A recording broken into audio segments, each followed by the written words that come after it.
Hello and welcome to Mind Shifters Radio. I'm Tim Hayes. I'm your host for the first hour. And today is Wednesday, April 30th, 2025. As always, we're grateful to everyone who's joining us here today, whether you're listening live or through the archives, as we spend another couple of hours teaching and supporting people in using some of the most powerful, effective, efficient, and accessible tools I've ever encountered. These tools are available absolutely free through the tireless efforts of Dr. Michael and Jeannie Rice on the website at whyagain.org. If you go to that website and click on the two words that say Start Here in the upper left-hand corner, it will take you to a page where you can download and read Chapter 24 of Dr. Michael Rice's book. His book is titled, Why Is This Happening to Me Again? And that chapter of the book contains a narrative description and explanation of the primary tool in this work.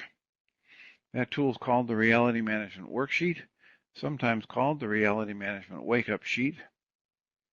And it's a tool I've been using to great effect for over 20 years now to improve the quality of my life and most of my relationships, and to turn any negative emotional experience I have into part of the infallible guidance system that each and every one of us has been given.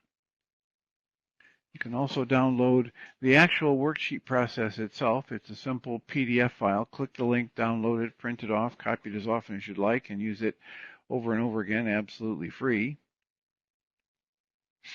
You can also download a whole host of audio files of shows like this one where people have been stepped through that worksheet process.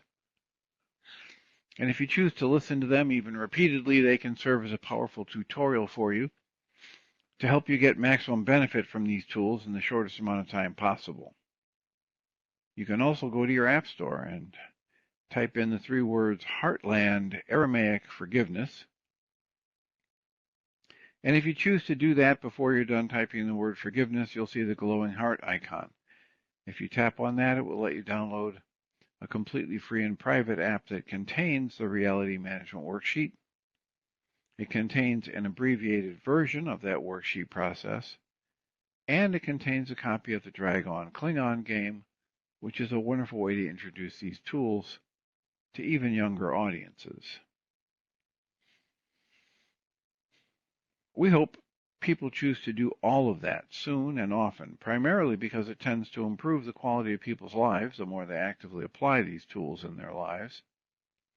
And secondarily, because it tends to prompt comments, questions, answers, and testimonials. If you have any of those to share with us, we'd greatly appreciate you doing so.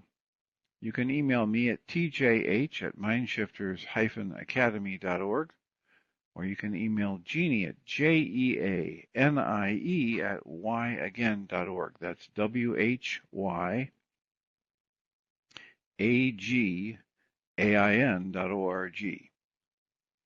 And if we get a question or a comment from you, a testimonial, etc., we'll address it on the internet show, and then as time allows, send you a notification about what day and time that occurred, so you can listen back to the archives for your feedback or input.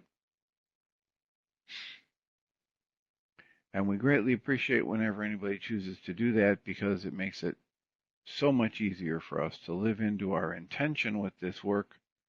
The intention we have with this work is to be of service, and that is just boatloads easier to do when we know how these things are landing for you. And we've been working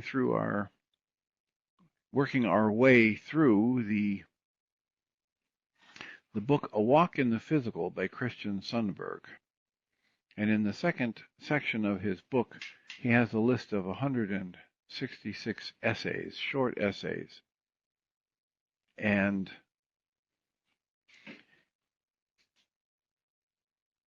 in the beginning of that second section, he has a bunch of them grouped according to theme. And the theme we were reading through yesterday was the theme of playfulness over seriousness. And the next essay in that grouping is titled Form as an expression of the joy of being. And it's capital J, joy, and capital B, being. And Christian writes, the joy of being expresses through form. Form is of being, even as being transcends form, and so being revels in the forms that it loves and that are expressions of its native love. The love of a sunset, the love of the beauty of a child's laughter, the love of color and song. These and more are beingness, awareness, being what it is, expressing in form, even as it rejoices in the forms that exist within it and of it. So this is something that our mind has a difficult time wrapping itself around. Most of us, even people that studied neurology and brain and being a neurosurgeon, Evan Alexander absolutely believed what he'd been taught in his medical school training and what was the pervasive wisdom, which is that consciousness is simply the byproduct of random neural firings. That's what he believed, until he had an infection in his brain and down his spinal column that literally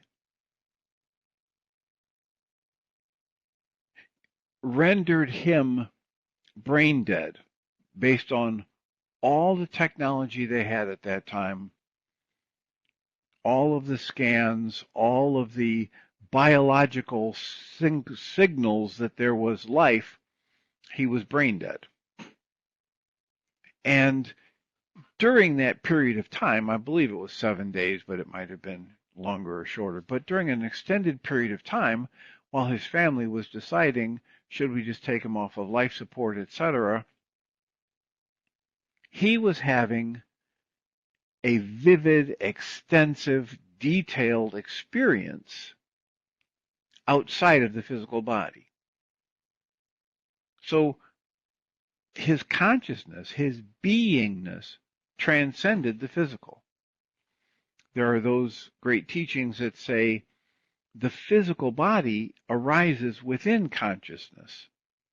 Pretty much the opposite of what the medical world would tell us, that consciousness is just a byproduct of random neural firings from the physical body.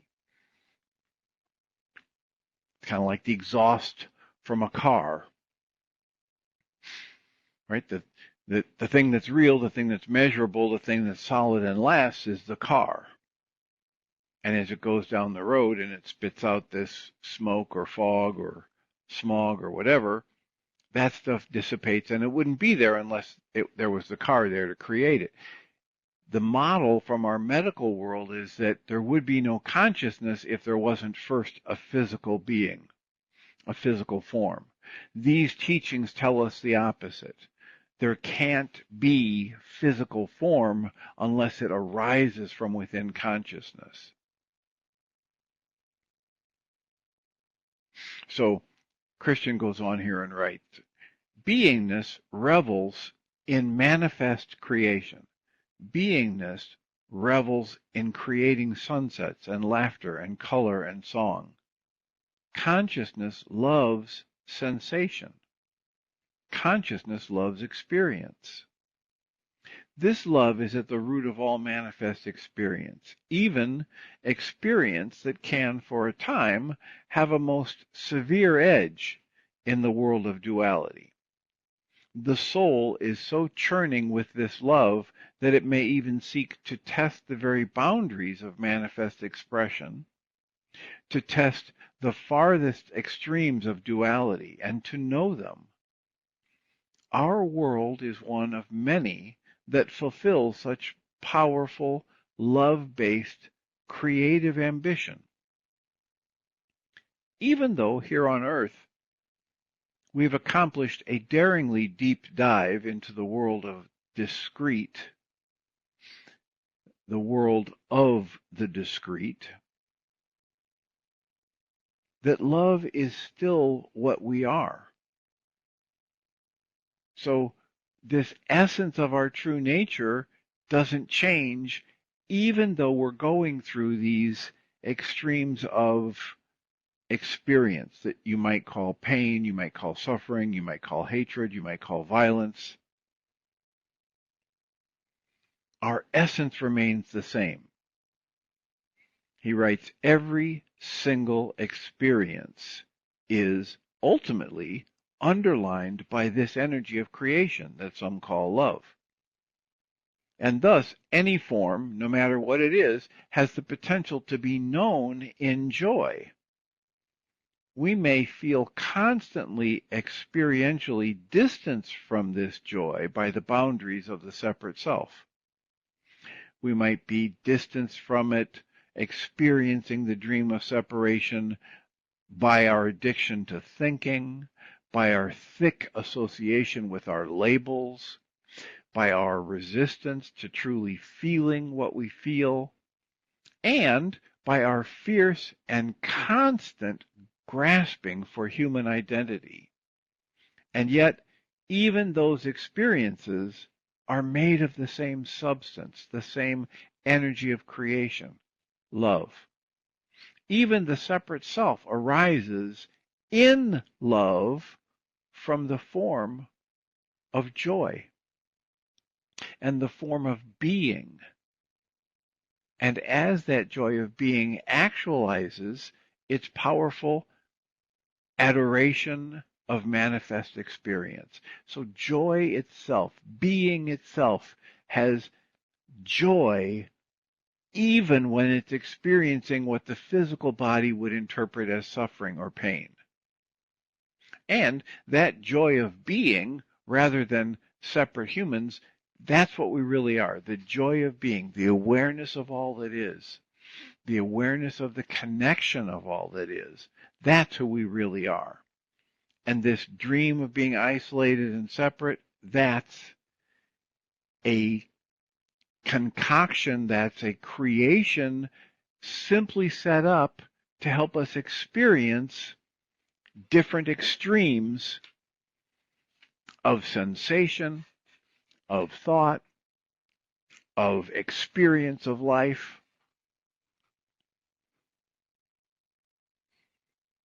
Again, the heading of this theme is titled Playfulness over Seriousness. And the final essay in that segment is titled, Yo, have fun. And here's a quote from Seth, where he quotes Seth as saying, quote, on one hand, you take life too seriously. On the other, you don't take play seriously enough. Close quotes. The Way of Mastery really has several segments that I've watched people bristle as I read that to them, as we talk about how the Creator, you're part of the one mind, the one creative mind, and the mind of the Creator is playful, is joyful, experiences everything, even though the human being might label it tragic or painful or excruciating. The one mind, the consciousness that is, experiences it all playfully and joyfully, and recognizes that whatever's happening in form is not fundamentally your true essence. It is not something that lasts and lasts the way your consciousness, or you might say your soul, does. So Christian goes on and writes here, images and form are simply the tools and toys of creation. Physical life is like a highly realistic and specialized game environment. You're not only allowed to play in it, you're encouraged to do so. Fun is worth having just for fun's sake. The spirit is playful. seriousness and fear are not native to what we are. On the other hand, fun, creativity, joy, expressiveness, spontaneity, and excitement, these are native to what we are as consciousness. So when we have fun, we're better able to sense what we really are. When we are acting in joy, others are automatically reminded of the joy in their own being. And in this way, having fun itself is a form of service.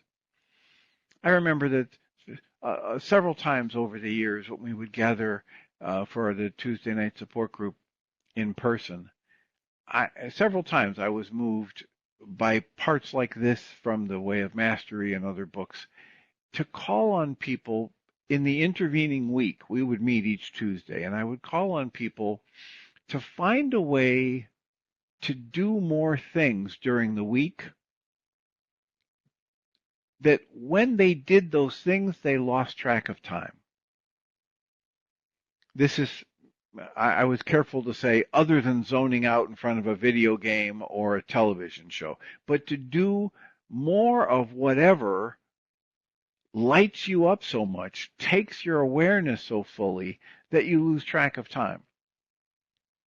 Whether it's listening to music or gardening or knitting or driving in your car or whatever it is that you enjoy it so fully, you're so immersed and so focused on it that you lose track of time.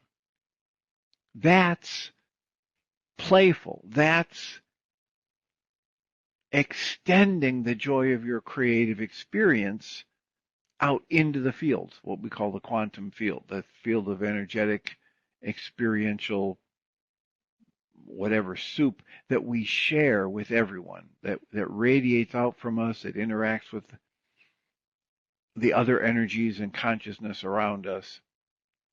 So it's a service to all that is when you find your bliss, you find your joy. The last paragraph in this essay reads, when we act in free joy and when we follow the excitement that is within us, wherever it may lead, we are aligning with the deeper power that has given rise to this whole experience of form. In other words, acting in joy and excitement is more than just fun, it's powerful. It's a powerful creative act. And as Dr. Michael Rice likes to say, perhaps one of the biggest glitches, he calls it injustice, that's been done to us, but it wasn't done to us, it's just something we bought into. But one of the biggest misperceptions that we bought into is that we are not creators, that somehow or another in the big picture we are stuck here as victims. Well, it's writings like this that try to call our awareness to the fact that when you find the thing that lights you up,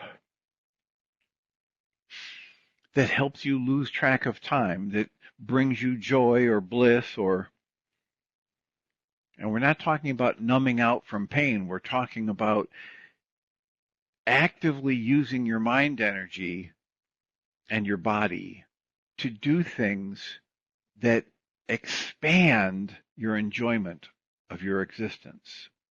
And when you do that, it's a creative gift for yourself and everyone. Because as we like to quote from the Course in Miracles, when you heal, you are never healed alone. There's another quote that I usually recite at the same time, which says, millions yet unborn will benefit from the work you do here today. So can you begin to view your life as a playful experiment? You know, for a minute there, my mind just flashed on the the dramatic difference, the 180-degree difference between the statement I just made and what I was taught being raised in the Catholic Church, that I have original sin and that my very existence is an offense against God, and I have the stain of original sin on my soul, and I have to work tirelessly through my life to make sure I avoid any further sin or stain, because I can, even though, the message was so distorted because it said that Jesus died and wiped out our sins, but then, through this process of thought structure and manipulation, the church convinced people that they would routinely do things that needed the church to forgive them and give them absolution and tell them what to do, and that the church was the mediator between them and the Creator. And these teachings that have resonated with me ever since college are pretty much the opposite of that. Your connection to your source is inside you and can't ever be separated from it. You can't ever be separated from it. It can't ever be severed in any way. So, playfulness over seriousness as a heading, to me, it belies the depth and richness of what they're trying to say here. Let's assume that most of the religious teachings and the political teachings that we've been conditioned with and indoctrinated into are wrong. Just as a thought experiment, just play around with it. What if they're wrong? What if we're really here to play with life? What if we're really here to find what lights us up? What if Joseph Campbell, with his talking about telling his students to follow their bliss, what if that's more in line with what is productive and beneficial to yourself and everyone else around you? And just play around with that for a bit and see where it takes you. You can always switch it up and say, okay, that didn't work so well. I'll go back to believing that I'm a horrible, lousy sinner and that I need forgiveness. But for now, next few days, weeks, months, a year or two, what if I just play? What if I find what really lights me up? And this is a big stretch for a lot of people. I just flashed on as I said that. I've worked with a number of people over the years who've been so thoroughly conditioned to do everything for everybody else that when they finally get out of the abusive relationship, when they finally get the divorce, when they finally have time alone, they're flummoxed, they're gobsmacked by the fact that they don't really know what they like. I've had people tell me they've burst into tears in a grocery store cookie aisle because they don't know what cookies they like. They know what their kids liked, they know what their abusive partner used to like, but they don't know what they like. So the invitation with this work is explore what lights you up. Explore what your soul expands from doing and dive into that and understand that it's okay even if it's not the final answer. It's okay because it's play and it's extending joyful energy out into the field around you, and that's highly beneficial to you and everyone in existence, since our science tells us we're all connected. Everything is energy, and all energy is connected, and there's quantum entanglement, and there's a quantum soup we're living in. And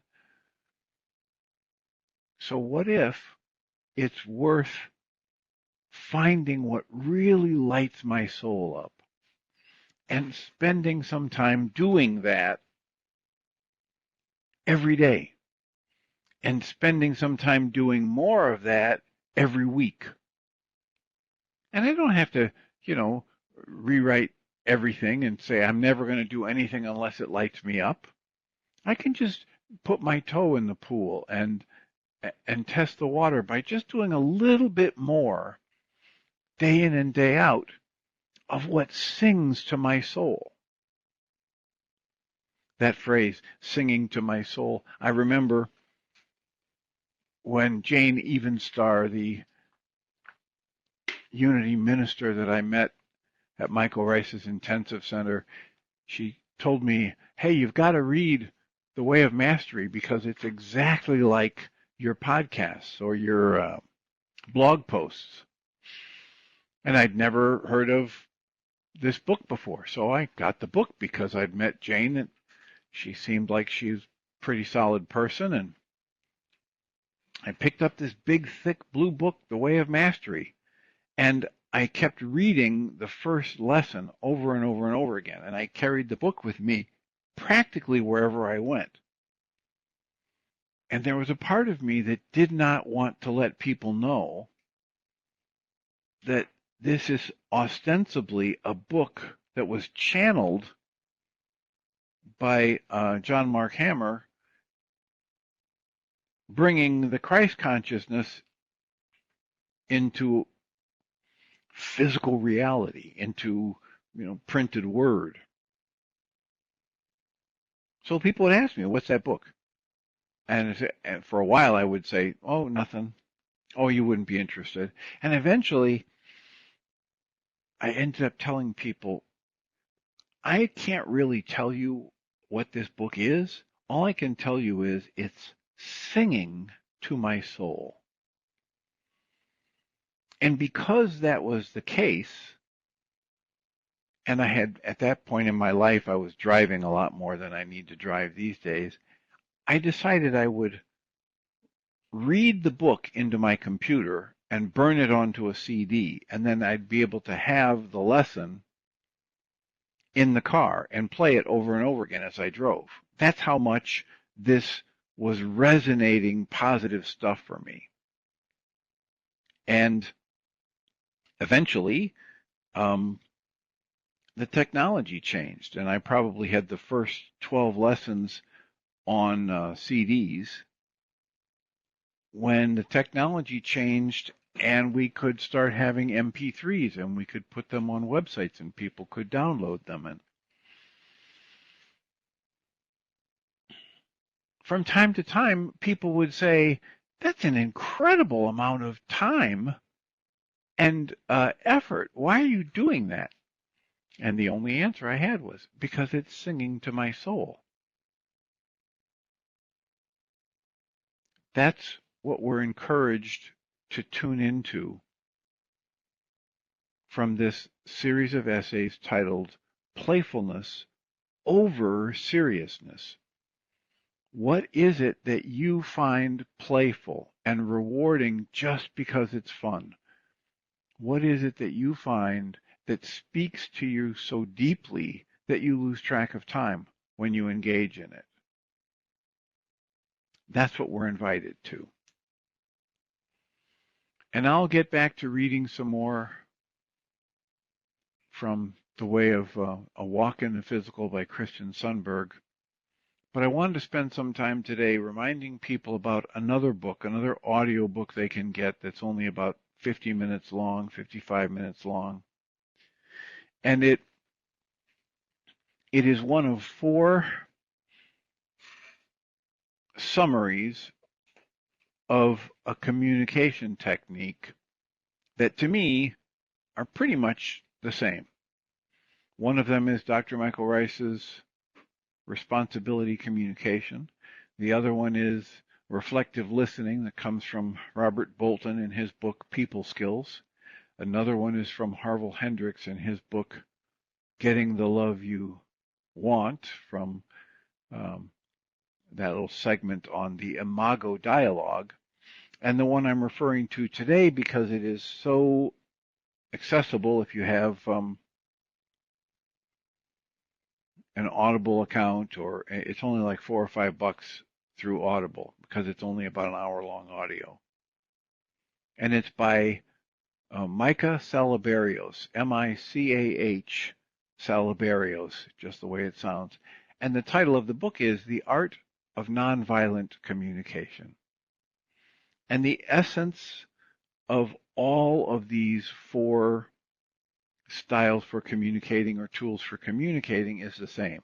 You begin by describing what happened in as clean a way as possible. You begin by laying out what you hope anybody else who was there could have seen or heard. Michael Rice likes to say, you describe it the way a video recorder would record it or an audio recorder would capture it. Which means you don't use words that are emotionally loaded or that are weighted for interpretation. The example I often use if I'm talking to somebody in my office about this is I say, so, if I said to you, Larry, when you burst into my office and flopped down on the couch in such a disrespectful way, well, that's loaded. Burst into the office, flounced, flopped, disrespectful. None of those words need to be there. The actual truth, if Larry was here, that we could all agree on was he came into the office. I could use the word he came in or he walked in. I wouldn't want to say he strutted in. But he was outside the office, and somehow he came into the office. He was standing, and then he started sitting on the couch. So I would say, Larry, when you came in today and sat down on the couch, and that's something we can both agree on, if he's actually done that, come in and sat down on the couch. Then I would turn the focus on in the step 2 to what my reaction was with a full ownership of the knowledge that I'm creating this reaction. And here I can put what emotions I'm generating. But I do it from the perspective of saying, I know I'm creating these emotions. I'm experiencing this and it's my creation. And then I say, because it has this meaning for me. And or from, the Imago dialogue or the Robert Bolton perspective, you say, this is requiring me to make this adjustment in the physical world. And then in the nonviolent communication model, you say, so I have a request for you. And he talks at length about how request needs to be purely a request. And any request that I make of somebody is something that I can be okay whether they comply with the request or not. Because if it's something that I absolutely have to have, it's not just a request. If it's something that's a manipulation that I try and dress up in words to make it mean or sound like a request, or if it's something that's a demand that I put some words around to make it sound as though I'm requesting it, or it's actually an accusation of the person that I'm dressing up to make it sound like a request. So if I said to Larry, Larry, when you walked in and sat down and plopped down on the couch so disrespectfully, well, I wouldn't do that because in this work I would take all those words that are judgmental or emotionally loaded out of my description. So let's say I say, okay, I clean it up and I say, Larry, when you come in, you walked in and you sat down on the couch, that's great. And then I felt this irritation and frustration because it wasn't time for your session and I had another call I was planning to do or whatever it is. And then I get to the request and I say, so I'd like to request that in the future you respect me and you respect my privacy. And well, now I'm implying that he's disrespectful and he has been disrespectful. And I'm not making a request that's specific enough, even if he wanted to be respectful of me, that's specific enough that he could know whether he was complying with it or not.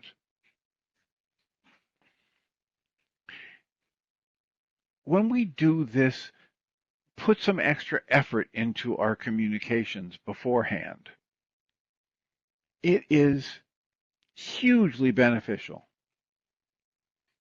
Now, it doesn't always work, and many times people spend their time crafting a communication, either with the Dr. Michael Rice responsibility communication worksheet that you can get on his website at whyagain.org, or the reflective listening that you can get from Robert Bolton's book, People Skills, or the Imago dialogue that you can get from Harville Hendrix's book, Getting the Love You Want, or this Art of Nonviolent Communication, written by Micah Salaberios, based on the work of Dr. I think it's Rosenberg. Anyway, the point is, you can craft it as carefully as you want. The other person can still choose to be offended. They can still choose to feel attacked and respond defensively or attackingly.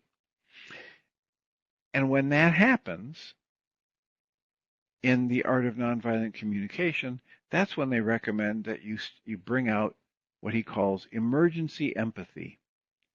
And that is that you listen, actively listen to what's going on with the person, not just their words, but what emotion you think they might be feeling. And you capture it and you feed it back to them and you ask them, you don't tell them, you ask them, is it possible that you're feeling attacked because of this? Is it possible that you're feeling sad because of that? And then you listen to their response as though they've got something useful to say to you. And most of the time, when you're in a position where you feel it would be beneficial to pull out emergency empathy, the first thing you suggest is going to get batted away. People are going to tell you, no, that's not it. I'm not feeling that emotion, or I'm not feeling that emotion because of the reason you chose. And then, if they offer to tell you the details, listen. If they don't offer, ask them. Now, you put yourself in the position of actively working to hear and understand the other person, and then you actively work to communicate what you believe you're hearing and understanding, and ask them to check it out. Is this a valid interpretation? Is this what they're feeling in the moment? And when you work through that, eventually, if you stick with it, most of the time you'll find that you get to the point where somebody says, yes, that's it. And you'll feel the energy, the tension dissipate as they benefit from being heard and understood, as they demonstrate the feeling of relief that comes from being heard and understood. And when I talk to people about this, I often talk about the difference between process and content. Process, for me, relates to the underlying emotional turmoil or process. And the content relates to the facts, the details, the logistics. And so if my emotional process is high intensity, I'm not going to even talk well about the facts and figures and the logistics.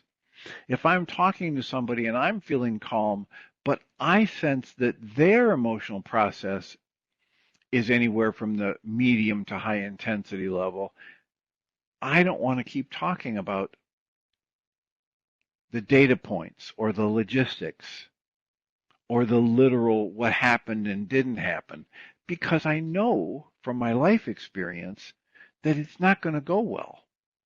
When people are raging at each other, communication doesn't happen.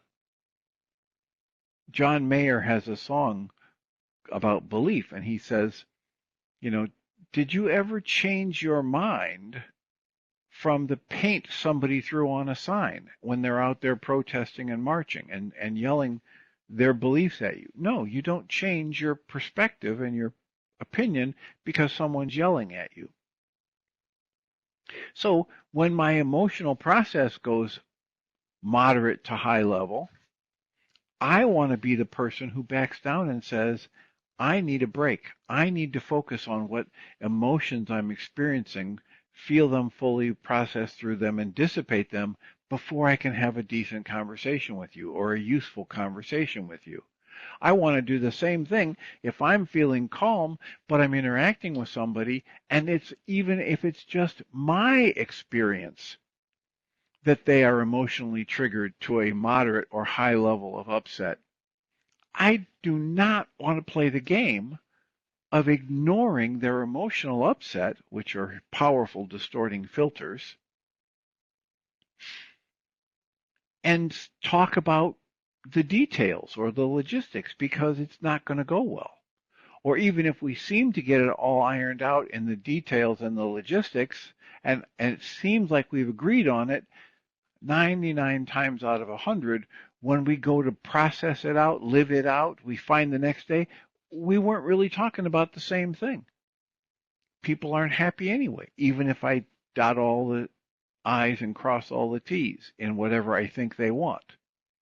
However, as Michael Salaberius points out, and he gives an example of dealing with his mother and his mother being so triggered and his backing up and recognizing, oh, this would be a place where I could use that emergency empathy. This is a place where I can take a guess about what she's feeling and why and feed it back to her and use her feedback and refine my guess until I finally get her to agree that I'm tuned into what's going on with her emotionally. And then we can have a conversation. Well, he was in the example and he didn't even want to use, he thought of it, but he didn't want to back down and use emergency empathy because he was triggered himself. Fortunately, he'd had enough experience with this and he had enough strength of character that he did what he knew was right, even though part of him didn't want to do it, and even though it was the hardest thing to do at the time. So again, that Audible book is titled The Art of Nonviolent Communication. And while I have read some of Dr. Marshall Rosenberg's work and listened to an audiobook of his that was 6 or 7 hours long, I highly recommend this more concise, focused 1 hour Audible book. And I tell people, if you have an Audible account and you have credits on Audible, don't use a credit because the credits are worth 14 or 15 bucks. And this book only costs 4 or 5. So if you pay for it directly, you save a considerable amount of money. So that's what I wanted to make sure I offered before Don put in the comments, Marshall Rosenberg's Nonviolent Communication, A Language of Life, Life-Changing Tools for Healthy Relationships, and Nonviolent Communication Guides. Yes, that's one of his books, and it's been a very popular, widely used, to good effect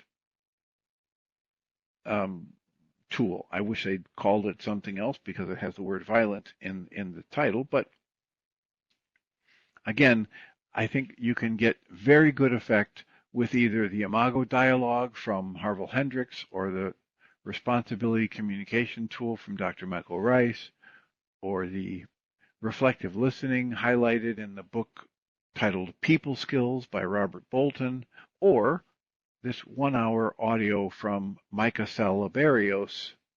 Again, his name is Micah, M-I-C-A-H, Salaberios, just the way it sounds, and it's called The Art of Nonviolent Communication. So thank you for that comment, Don, and I will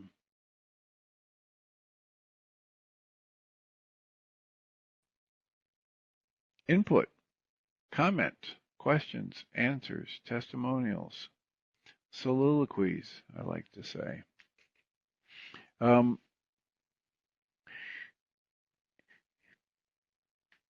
If there isn't any of that, I will take a look at the categories, the groups, the theme titles of groups from the 166 essays that Christian Sundberg has in his book, A Walk in the Physical.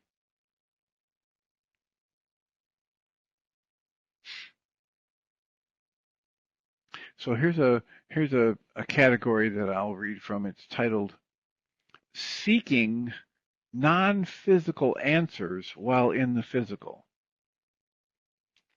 And if somebody would be kind enough to type in the comments and let me know if you're having difficulty with the app, because the number of callers is dropping and coming back up and dropping in a rather unusual way. So, seeking non-physical answers while in the physical. And the first essay in that grouping of 4 essays is titled Society's Misunderstanding. Wintel is saying that he or she has lost audio for 40 seconds and then it comes back. So thanks for the feedback. And Don says, I was silent for a minute or so, which I can't experience because I can talk straight through, and when I go back to the audio, sometimes there are gaps. So here's the title of an essay, Society's Misunderstanding. And Christian writes, in the context of the larger reality around us, our society currently has a lot of things wrong. And then he lists bullet points. The first one is, we are taught that possessions will make us happy when in truth they will not. The next point is, we believe that matter is the most real thing there is, when in truth it is not. The next point, we believe that the earth and the outer space that we can see is all there is, when in truth they are not.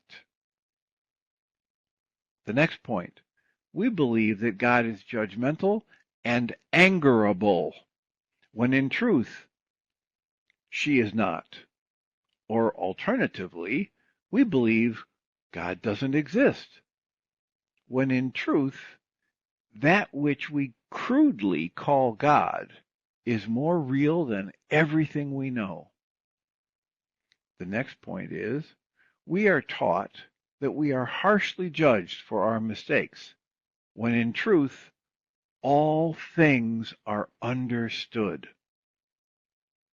The next point, we are taught that we are only worthy if we do or achieve certain things, when in truth, we are fundamentally worthy.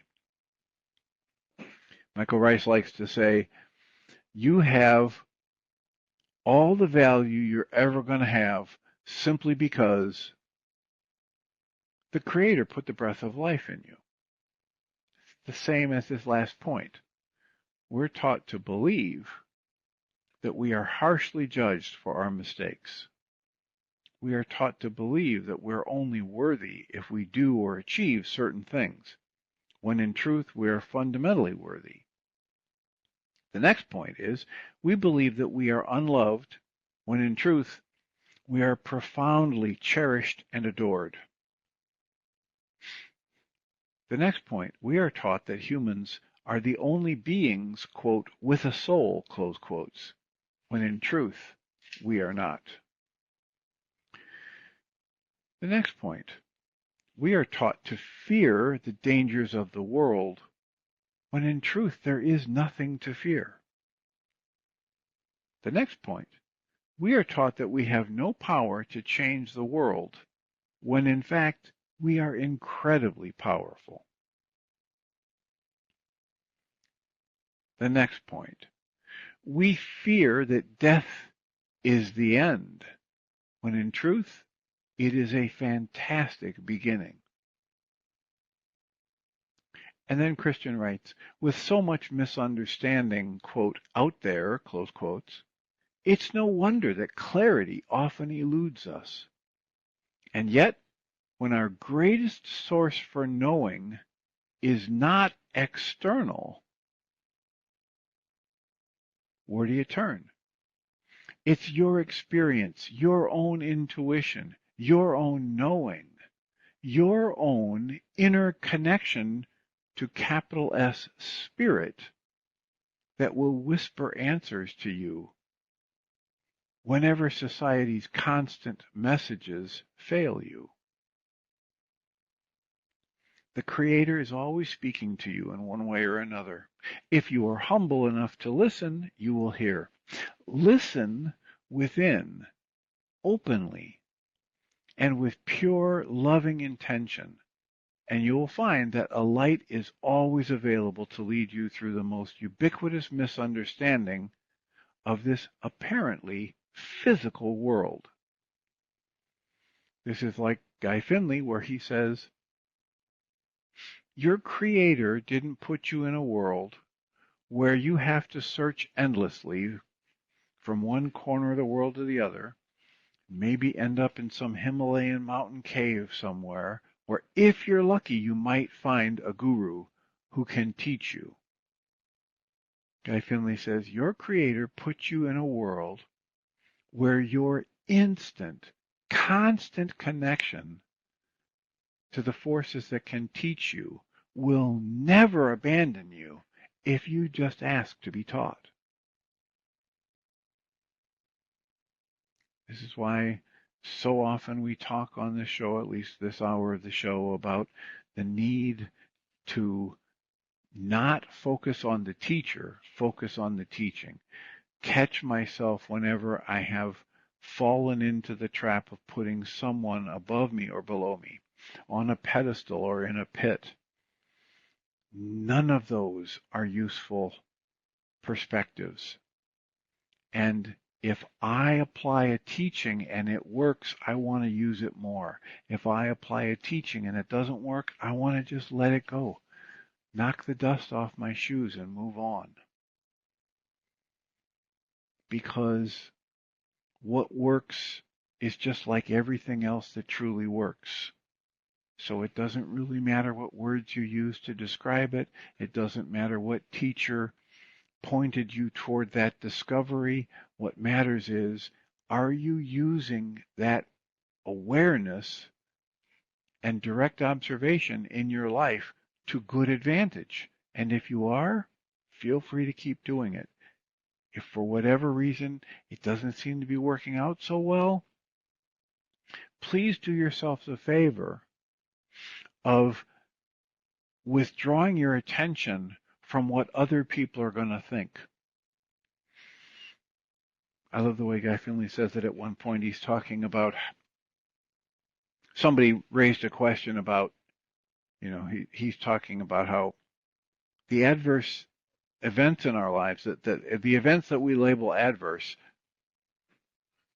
are carrying lessons for us that we need to learn.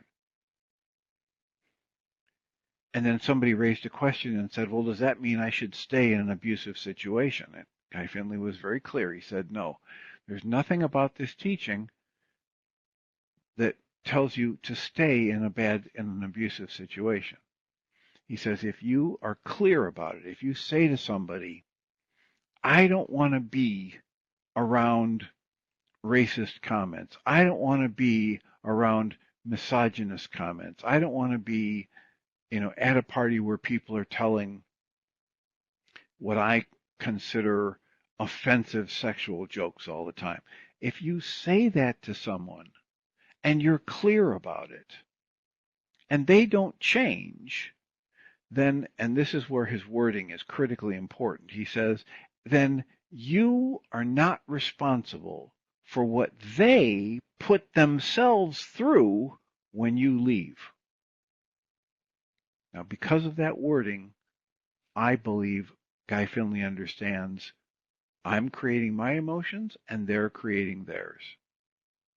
And I'm not hurting anybody when I leave them, especially after I've been as clear as I know how to be about what I think is acceptable and not acceptable, what I think is within how I'm choosing to live my life. So turn inside yourself and ask, are you comfortable with this? It doesn't matter how many people around you say, oh, come on, it's fine.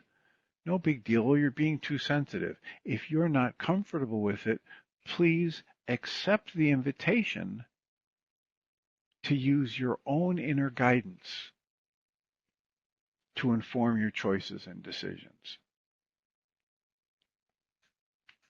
So that was the first essay from Seeking Non-Physical Answers While in the Physical, and we'll pick up with that tomorrow if time allows. I'll remind us all that we come from love. We're made of the stuff that we call love. We actually are love, and everything else is false. Blessings.